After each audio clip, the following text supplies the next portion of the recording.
Hey everybody, and welcome to today's webinar. Today we're talking about remote engineering management. So let's get started with a little bit of housekeeping first of all. So you'll not need to record this today, as we'll be sharing the recording with you in a few days. So look out for that hitting your email. We'll also have 10 minutes of Q&A at the end of this session, so be sure to ask your questions. You can ask your questions either in our community Slack, so at octopus.com/Slack, and if you go into the webinar channel, we'll pick up the questions there. Alternatively, please use the Zoom Q&A, and we'll be monitoring that and picking up your questions as well there. So let me introduce our speaker today. Trish, welcome today. How are you doing? Hey, good. How are you? Yeah, good. Having fun. I'm looking forward to your session today. So let me pull up your screen and we can get started, Trish. Brilliant. Awesome. So I'll leave you to it. So yeah, have fun. Okay, cheers. Yeah, so about 5 years ago, I was told in a previous job that remote engineering management just doesn't work. And well, I guess look where we are now, because now we've got to make it work, don't we? So I work at Octopus Deploy, and Octopus Deploy has been making remote engineering work for about 5 years now.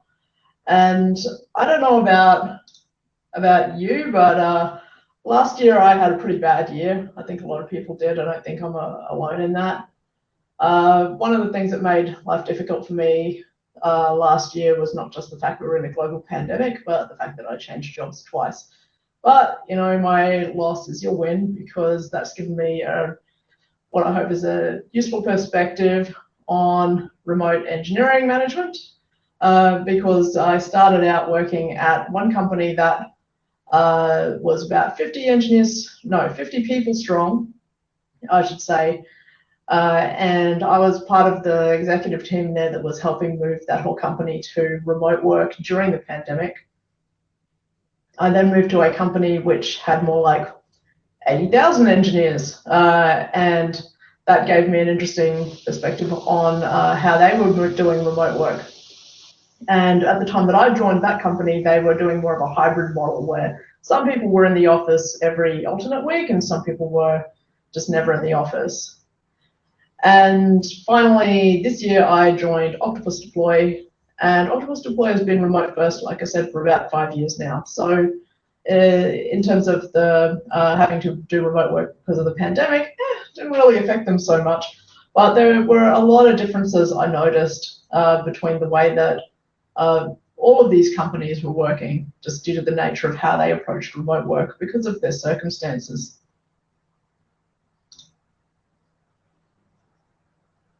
So a brief history of Octopus. About 2017, there was a decision made at Octopus to go all in on remote work. So Octopus was founded in 2012. But then around 2017, they did have an office in Brisbane here, and they made a decision that they wanted to go all in on remote work. Why is that? Because they were hiring some more remote employees. There was one employee hired in Melbourne that really liked having that employee around, wanted to do more kind of remote hiring. And they found, though, that this remote employee wasn't really having the best experience in terms of being included in a lot of things. Things like people in the office would say, hey, let's figure this out around a whiteboard, and that person who wasn't in the office would be left out.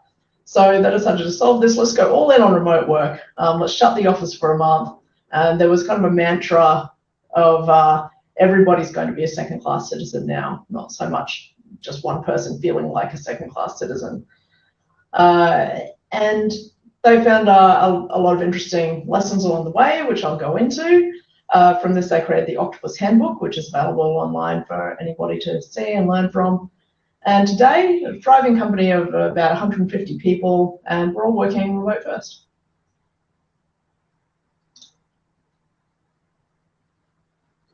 So I noticed a lot of interesting differences between the different companies that I've been part of in the last couple of years, right? Which is Octopus Deploy working remote first, which is different when they made a deliberate choice to transition to remote work, versus what I'm calling in this talk COVID remote, which is a company that's been forced to move to remote work as a result of the COVID-19 pandemic.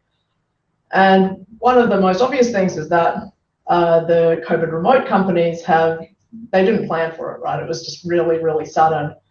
And as a result of that, I remember my experience at companies last year was you would often get onto a Zoom call and people were not really prepared, right? They didn't have a home office environment set up.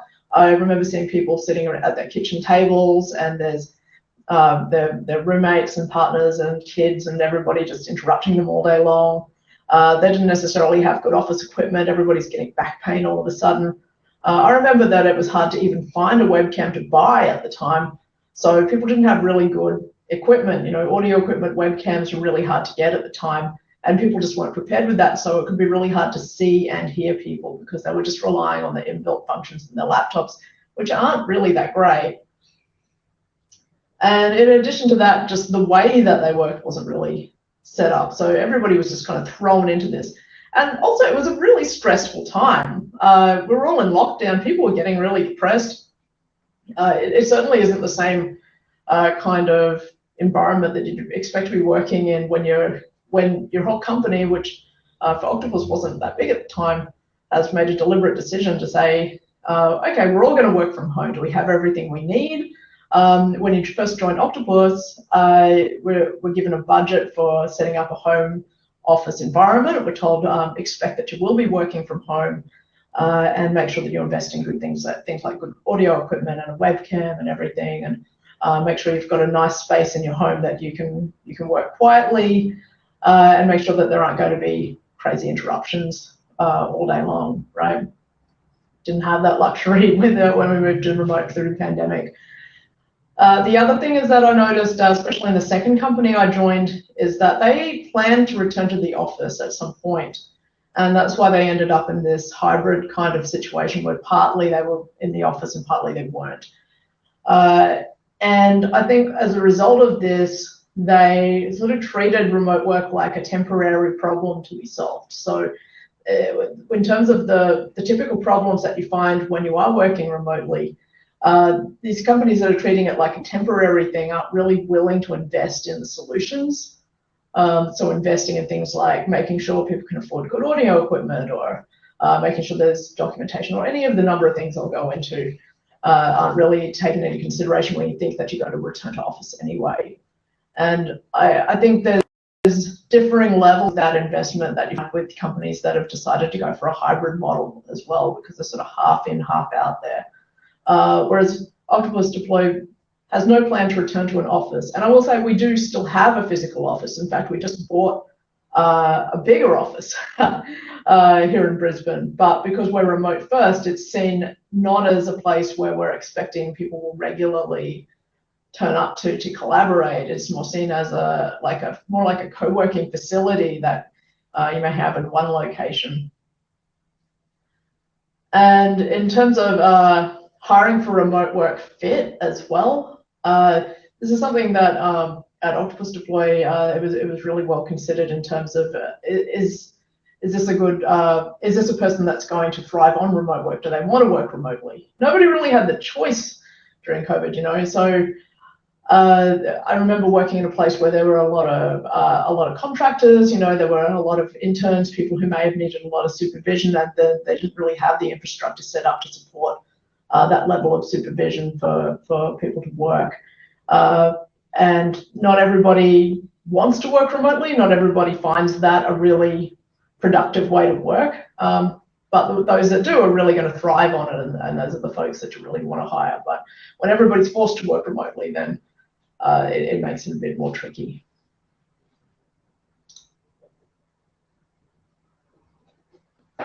I did kind of an informal survey across various social platforms that I'm a part of. I said, I'm giving a talk on remote engineering management. What would you like to know if you were going to attend this talk?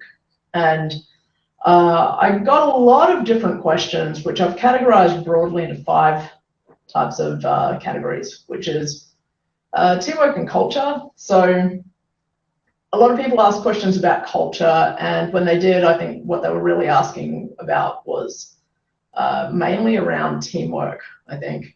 especially for engineering managers, trying to work out how your team can still feel like a team. I remember working in places where it was pretty much an accepted fact that you couldn't feel like a team and work as a team unless you're physically sitting next to each other in an open plan office with sticky notes on the wall and information radiator showing a bunch of interesting metrics and data about your team, and having a stand up every day by physically standing in a circle and talking to each other. It was actually seen as crucial in some places I've worked to feel like a team. And yet at Octopus Deploy, we are working remotely and we still have teams that feel very, very strongly bonded as teams. But I'm hearing from various people that they're finding the opposite experience, that now that they're working remotely, they just feel like a collection of individuals working on tasks and they don't feel like a team. So that's something that I'll address in a later slide. Communication and knowledge sharing. Yeah, so I heard quite a few questions about saying, how do I keep up with multiple projects? How do I keep up with the different information going around if I'm not physically in the office? I just end up with a lot of meetings to try to keep informed. And I think that this is really tricky when you've moved to remote really, really quickly, because there's a lot of things I'll go into detail in terms of being able to get that, make that knowledge sharing a lot easier. That kind of requires a lot of things like documentation and everything that can take a while to build, and there's a lot of culture in here as well. But yeah, I'll go into that in a lot more detail, because I really think that's probably the most crucial one in my mind that is going to make remote work successful for you, is that communication and knowledge sharing element. For onboarding, this was definitely heavily on my mind at both the first company I worked at last year and in Octopus Deploy, because at both places, these companies were looking to double in size within 12 months. And I was brought on to help them do that. So thinking about remote onboarding was definitely top of my mind, especially in 2 scale-ups. So I'll definitely go into some detail of how we managed to achieve that in a smooth way. Awareness was an interesting one, because it wasn't something that I think I've had a lot of problems with in any of the companies. Well, in either of the companies where I was a manager, I'll say, in terms of picking up subtle cues that someone's struggling in a remote setting. But when I dug into the questions that were being asked around it, I noticed some patterns that were happening in other companies that aren't happening in the companies I've worked at. So I do have answers for that, but I just thought it was a very interesting one. And finally, leadership. Yeah, I think there's a lot of advice we can give here in more of a general sense than remote specific, but I'll try to keep it on track.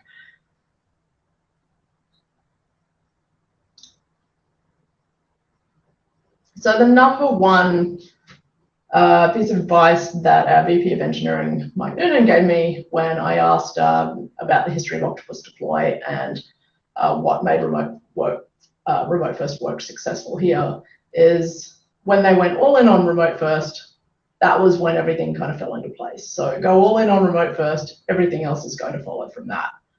I put a little asterisk here because this is a talk primarily aimed at engineering managers, and depending on where you work, you may have different levels of authority to be able to tell your entire company to work in a remote first way. So I think some folks are going to find this the nice silver bullet to everything, and others are going to be able to take this with a grain of salt and say, I can have some influence over this in my team, and we'll all go in on remote first, and we'll all think, okay, the remote experience is going to be the best experience, right? Because that's what that means, is that when you go all in on remote first, you're saying primarily the remote experience is going to be the primary experience that we want all our workers to have. Being in the office shouldn't be a requirement for doing your job effectively, right?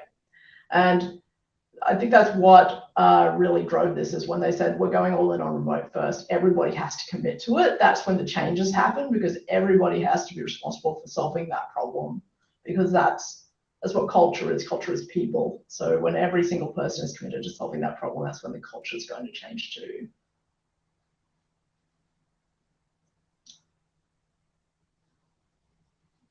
I did find some further key things that seemed to help at Octopus when Octopus moved to remote first work. So like I mentioned, it's that commitment, and the commitment is to inclusivity. So like I mentioned, there was a mantra, everyone will be a second-class citizen. And what that really meant, if you unpack it, is remote working will be a first-class experience. And that was the commitment that was made, is that nobody should feel like a second-class citizen. If you're working remotely, that should feel like the first-class experience.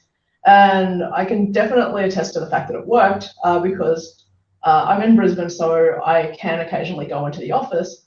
And I don't feel like that's the ideal experience. In fact, I'm a person who generally does like to physically work in a room with other people. And I was surprised that after a few weeks of working at Octopus, I preferred working from home to actually going into the office. I actually thought I was going to go in there several days a week. But no, I prefer working from home now. And the reason for that is because working from home is the first class experience now at Octopus. If I go into the office, I actually find myself having conversations that I feel like aren't inclusive enough. And now I have to go back and catch up on Slack or Zoom to make sure that other relevant people are included in the conversation. So that's what it means to be inclusive. Setting a high bar for communication is something that I noticed immediately when joining Octopus. I'd just come from a company where often I'd be in a meeting and people's audio equipment was not great, so it was hard to hear people. And it just became an accepted norm. People would have their cameras off in meetings. Written communication was kind of scattered and all over the place. People would chat to me in a chat thing almost the same way that people would chat to me on WhatsApp or Facebook Messenger. Whereas at Octopus, I noticed that more often than not, Slack messages are kind of curated to make sure that you write them the way that you write, like almost a formal document sometimes. Just really make that message really clear. People's audio equipment had to be really good. If people had trouble hearing you in a meeting, then they would let you know and say, hey, just to let you know, your audio wasn't clear. You sound like you're talking underwater. Please fix it. And yeah, like similarly for there's always cameras on all the time in meetings, unless there's a reason. Should be an exception to the rule. So it really stood out to me when I joined, and I think it made a huge difference compared to previous companies where it was just accepted across the bar that you're working remotely, so your communication is going to suck. And it's just important to maintain that there is a bar there that we have to maintain in order to make this work. And finally, having regular one-to-ones is something that Mike said that it was really important that they found early on. And this doesn't surprise me as a manager that having regular one-to-ones would be even more important in a remote setting, because you don't get the luxury of just having a hallway conversation or of going and having a lunch with a person. And I think one thing that many managers don't realize about one-to-ones is that the purpose of them isn't to sit there and get a status update and talk about work in your one-to-one all the time. The purpose is to form a relationship with the person that's reporting to you, so that in the future, at some time when they feel that they need to raise an issue with you, they're going to feel comfortable raising that issue because they'll feel more psychologically safe to do so, right? And I think when you're in an office, you spend enough time with somebody in that office setting, even if you're just hanging out at lunch or just having a chat next to the coffee machine or whatever, that you start to form that kind of relationship a little more organically, but you have to be more deliberate about it when you're working remotely, right? So having regular one-to-ones becomes an important deliberate practice.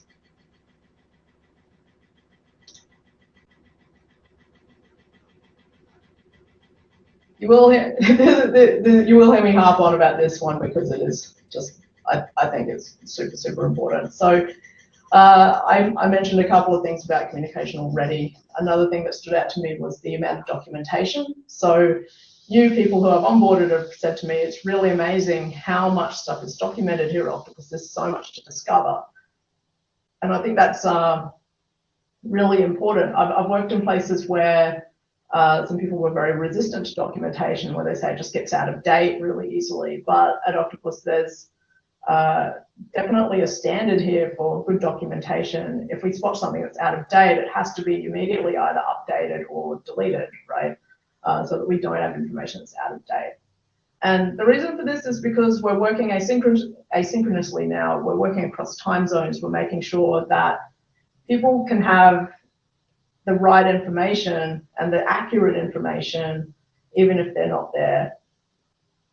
One thing I thought was interesting is that we record a lot of meetings here. So if not everybody can make it to the meeting will be recorded and that person can watch it later on. This also means that we'll record a lot of meetings that will be in more of a presentation format. And we actually require presentation skills for our leaders. For our lead engineers, for instance, we'll require them to do a presentation in an interview setting, because I was actually surprised until I got here that there were so many sort of short presentations going on. And I don't mean 40-minute presentations, I mean like a 3-minute presentation on this is what we're doing, this is how it's going kind of thing, right? And it's so essential because you don't get a lot of chances to explain context. So if you're in an office setting and you say something to somebody and they misinterpret what you mean, you get a lot of chances throughout your day to correct that misinterpretation, right? Just by talking to them and saying, hey, actually I meant this.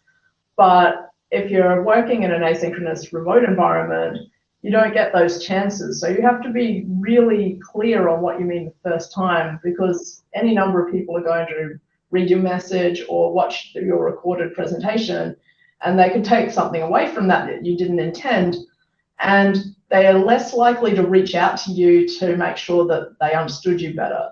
So it's important to try to put a little more effort in getting it right the first time, just to try to make sure you're not misinterpreted.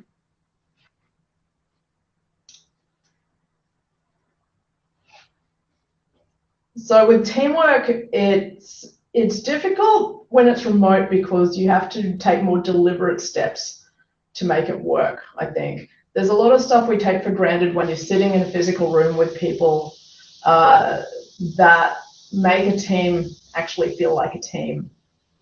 One of those things is making sure people are working together. I remember when I was working in a team a long time ago, you could easily just start a conversation with somebody by going, oh, that's interesting, just looking at my screen and looking at my ID, and oh, that's really interesting. And then the person next to me would go, oh, what's interesting? And then we'd start talking about a problem that I was working on. And then what do you know? We're pair programming, we're solving a problem together, we're looking at an IDE and we're coding together, right? You have to be more deliberate about that practice when you're working remotely, right? You have to make sure that when you're starting a project, you are going to use pairing. You can have pairing sessions together online. It's important to make sure that people don't go dark. You don't ever want that one person working on their own and nobody has any idea what they're doing. Nobody's talked to them for weeks. You don't let that happen, right? And it's not enough to just have them turn up to a stand-up every day and say, I did this, because that's not enough information, right? Somebody needs to be working with them. So the other reason that that's important is because when you've got people actually working with each other, then hopefully, if they're nice human beings, they're going to start to look out for each other as well. And as a manager, I've had times where I remember one instance earlier this year, there was a developer who came to me and my team and said, I'm really worried about this other person. I see PRs at 11 p.m. and they look tired all the time, and can you just sort of talk that out with them, sort of thing. And I wouldn't have noticed, right, because I didn't have the same visibility as they did, because I'm not sitting there next to them working all day long. But they were pairing with them every day. They were having more conversations with them in the day, and that's how you get a bit more awareness, which I'll go into a bit later as a manager as well. You don't have to be scrutinizing every person every day. And I'm not sure how you ever did it in an office anyway, if I'm honest, because sure, you can sort of look around the room and see if somebody's looking a bit off, but But most of the managers I know are in meetings all day long anyway, so I mean, not really huge difference. On meetings, using Zoom, but not just for meetings. And when I say meetings, I mean you've come together with a topic and there's an outcome you're chasing. And I remember in the second job I had last year in sort of the big corporate company, I just joined the company and I felt very isolated because every meeting I had pretty much was just, we're here to solve the problem, we solve the problem, all right, goodbye, right? And there's a lot of meetings I have at Octopus where we will, first of all, there's a few sort of formats that we have that'll help encourage a little more social interaction, but also we have Zoom integrated into Slack, and it's very common practice within Octopus to just say, do you want to Zoom, right? And I think one of the things about that with managers is you have to have enough available time in your schedule to be able to do that as well. It's not just about having the tool in your Slack. You have to have enough bandwidth in your calendar to be able to say, oh, do you want to talk about it now? I'll go into sort of managing meetings a little bit later, but yeah, it's having those kind of ad hoc conversations over Zoom, finding a way to do that is also just really important for remote work. Finally, finding ways to socialize remotely. I think this, I've sort of put it last because I think it is good for teams to find ways to do that. And I've seen different approaches to it. And I just encourage the team to try different ways that work for them. One of the things that we've started trying out in the last few months is a tool called GatherTown, where you can wander around with your little avatar. I'll show you, hang on. So it looks like a little game kind of thing. It's very cute, it's kind of fun. We used it for some kickoff events that we were doing, like lightning talks and stuff like that. Just kind of added a little fun element to everything. I wouldn't say that this is going to revolutionize your social activity by any stretch. I sort of find people find the novelty of the tool wears off pretty fast, but we've found some fans of it. I'd say it's tools like this that you can kind of use to just have in your tool belt as a manager to sort of say, like, hey, let's try this out, right? We've also tried things like just having a Zoom meeting that's just for social time every day, and people can turn up as they want, have a coffee or whatever. But yeah, this is also, interestingly, there is a team here that uses this for their daily stand-ups. They have their kind of clubhouse or club room, sort of team room, and they'll have their stand-ups in there, and every time they achieve something, you can make a little icon and drag it into the map that you make. So they've got one where they've got like the Wall of Fame, and they've got like the pool room, which is a very Australian reference to a movie called The Castle, where you sort of put your trophies above the mantelpiece in the pool room. So they've got one of those there for everybody to celebrate their team wins and everything. I think that's really fun and cute. Again, I think this is one of those tools where it's like, yeah, try it out, but you know, you've really got to build that culture first, so that your team wants to socialize every day, and then find the tools that are going to support the way that you want to socialize as well.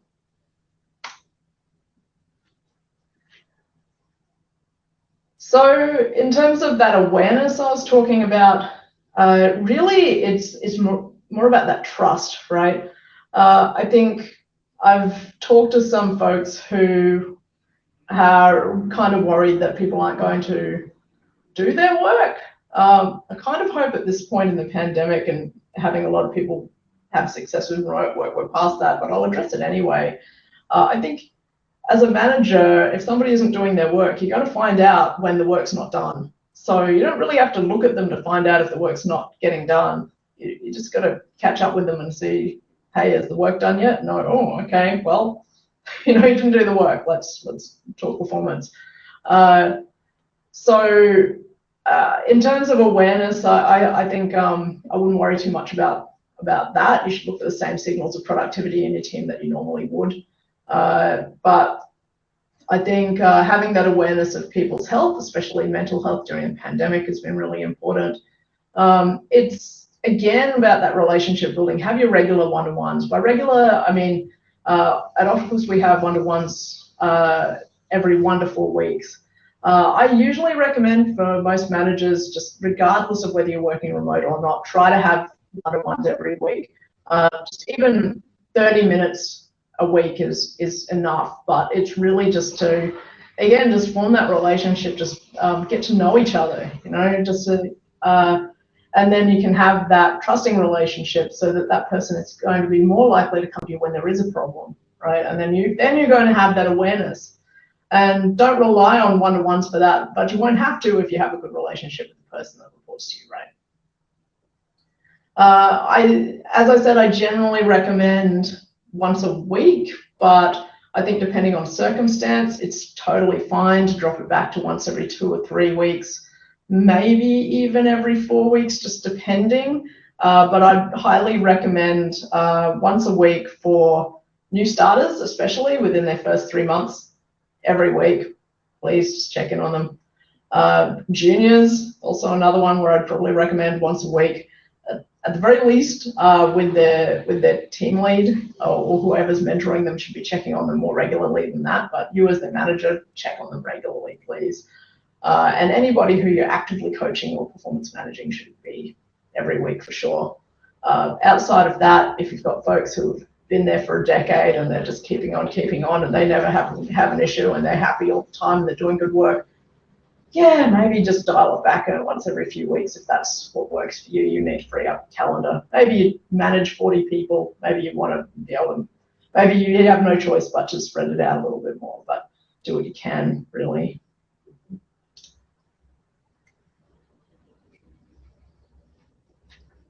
So in terms of onboarding, Octopus does something interesting where we've got this onboarding Trello board. So it's a Trello board where each column is something like here's some information to read, or here's some tasks just for engineers, just to get up to speed set up your environment, everything. Here's some stuff for people who want to access the office, you know, here's some, yeah. So having each card is going to be like a little task in terms of, it can be anything from can you access Slack to watch this video from our CEO to hey, do this UX exercise with the design team, and you know, you can be like a UX tester for a day sort of thing, and get a feel for what our product's like. So what people really love about this approach is that they can work at it at their own pace. And I think that's one of the most important things for new starters remotely, is to have a lot of stuff that they feel they can do autonomously. Because even if you say, hey, I'm your buddy, I'm here all day, ask me any questions, every person naturally is going to feel uncomfortable past a certain amount of questions that they ask per day, right? They're going to feel like they're bothering you after a while. Most people will. And that number's probably a little bit different for everybody, depending on how nervous they are or what their past experience has been. But they're going to feel so much more comfortable if, instead of having to ask you about every little thing, or ask you like, hey, what should I be doing now? You know, they've got some things to go on with, and they won't feel like they're bothering anybody in the team too much. And that's going to mean that they're going to feel better asking more questions, because they won't feel like they're constantly getting in everyone's way, which, you know, we know that they're not. We know that we're there to support them, but they're new, they don't know, right? Another thing for developers specifically is most developers I know, the new ones, they don't really feel super great until they've shipped something to production. I try to arrange to get them doing that within their first week if possible. Just make sure that, especially if you're onboarding a lot of new developers, just have tasks ready to go for a new person to come on board with. It can just be like a low priority task, like a bug fix, that kind of thing, a little tiny improvement, cosmetic thing, something that's going to get them a feel for what it takes to just use every part of that workflow, right, and know how their code is getting into production and know what that system is like. So what some of our teams have done is having like a column of what they'll call up for grabs, and it's just these kind of small improvements and bug fixes that they can use just to get up to date, right? And definitely assign somebody, like we call it a buddy. It's just somebody who isn't their manager, who's a peer, who they can ask questions of all the time. Because the problem is if you say, oh, your manager is going to be the one to answer all your questions, a lot of people, depending on their past experiences, are going to feel like the sort of questions they ask you are things you're going to judge them on, right? You're going to start thinking, oh, why did I hear this dodo, right? And again, even if you know you're not that sort of person, they don't yet, right? So it's better to assign them a peer to be helping them out and where they feel a little safer asking these questions.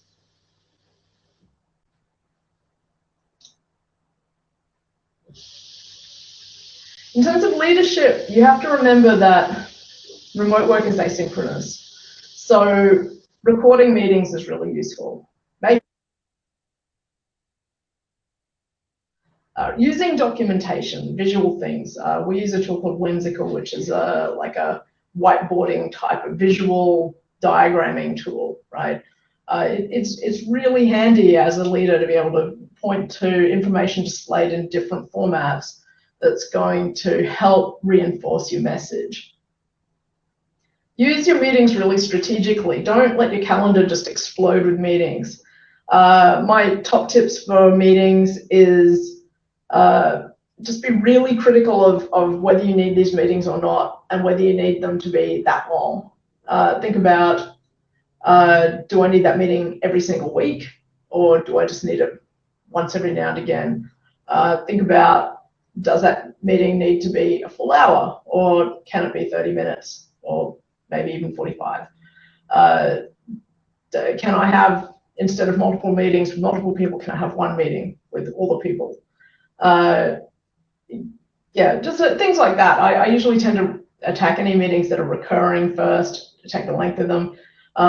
If you find your meetings spilling into further meetings, then can I facilitate the original meeting better so that it doesn't result in more meetings?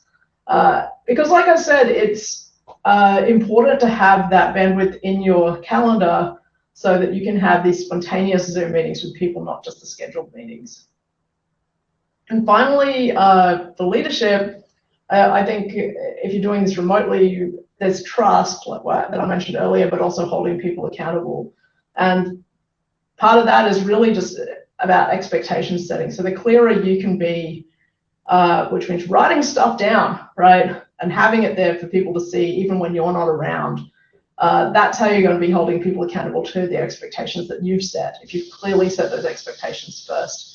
And then you don't have to look over people's shoulders all day long, because you can't anyway.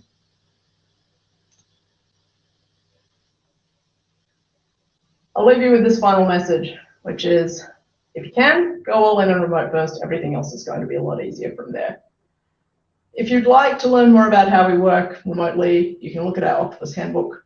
It's online at handbook.octopus.com. It's there for everybody to see. And that's it from me. I hope you've found something useful and hope to hear some interesting questions. Thank you, Trish. That was really useful. I think a lot of that resonated for me as I've just changed job. I've been with Octopus about 7 or 8 weeks now. So yeah, a lot of that talking about remote work and what Octopus has done has really resonated with me. Let's check for some questions. So I think one of the questions we've had, Trish, is as a hiring manager, if you're going remote first and that's your company policy, how has that changed the hiring process, or has it changed it at all? Yeah, I think mostly it's been changing the interview process more than anything.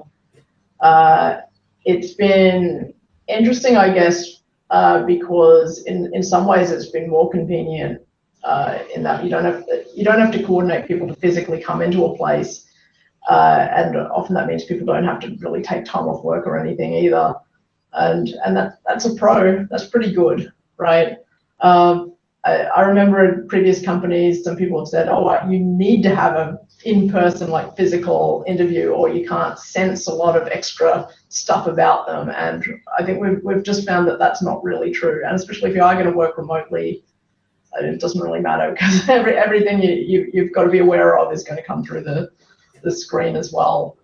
Yeah, in terms of, I'm trying to think back, because by the time I got to Octopus Deploy, I was so used to onboarding and hiring people remotely anyway that none of that really seemed that difficult anymore. But I'm just remembering the hesitations that we had in doing it at the previous company, because we thought it was going to be much harder. And then it turned out it wasn't nearly as hard as we thought it was going to be.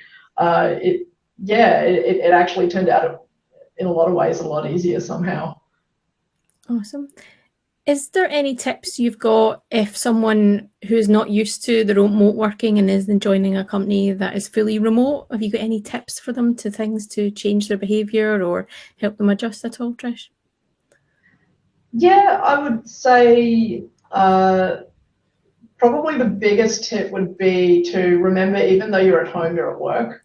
So treat it like a professional setting. I think a lot of the time people will turn off their cameras just because they've just woken up and their hair's a mess and they're in their gym jams.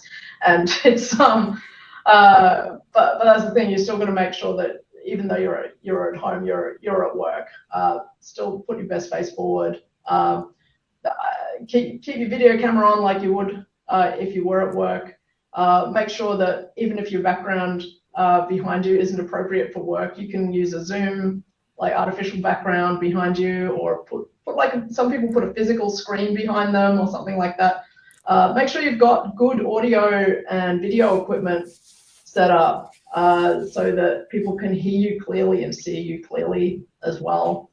Those would be the main ones in terms of just even your office setup. But yeah, also just being aware that everything you say is going to be asynchronous as well. So just be really clear with your communications with people as well. One thing I've seen from having worked remotely for the last 3 or 4 years now, Trish, myself, is sometimes managers or leaders will record a meeting, so like a company update or a monthly or quarterly update, rather than having it as a meeting so that people can watch it whenever they want, and then that way we're not filling our diaries with meetings. Do you think that's a good way to approach some things as well? Yeah, I've seen that done really well. I've definitely seen that done well at Octopus Deploy, and it's I really love the ones that we do about, I think it's about once a month here, where there's a lot of effort thought put into making it easy for people to watch, and there are some entertaining segments put in there as well, which I think is really cool. Like, I remember learning all about one person who lives on a farm, and like he's writing code at night, and then he's out farming sugarcane or something. Like, it was really cool. Yeah, but I think that could be really effective, like you say, to have that asynchronous kind of communication, and have it so people can kind of watch it at their leisure. Because I think anyway, like if you're in any kind of Zoom meeting with, I don't know, 20 plus people, you're very unlikely to get much audience participation anyway, right? So what's even the point of making everybody watch it live if they're not even going to participate? You might as well just record it, and then they can watch it wherever, and then they can respond on Slack as well, which I think feels a lot more safe for people. Awesome. Thank you so much, Trish. I think that's all the questions covered off. So I really do appreciate your time, and I'm sure everybody else has enjoyed it as well. Just to reiterate, if you want to check out more about maybe joining Octopus, do check out our octopus.com/company/careers. We are hiring, and there's some awesome opportunities there as well. And do check in for more webinars. We have some planned in the future. Thank you.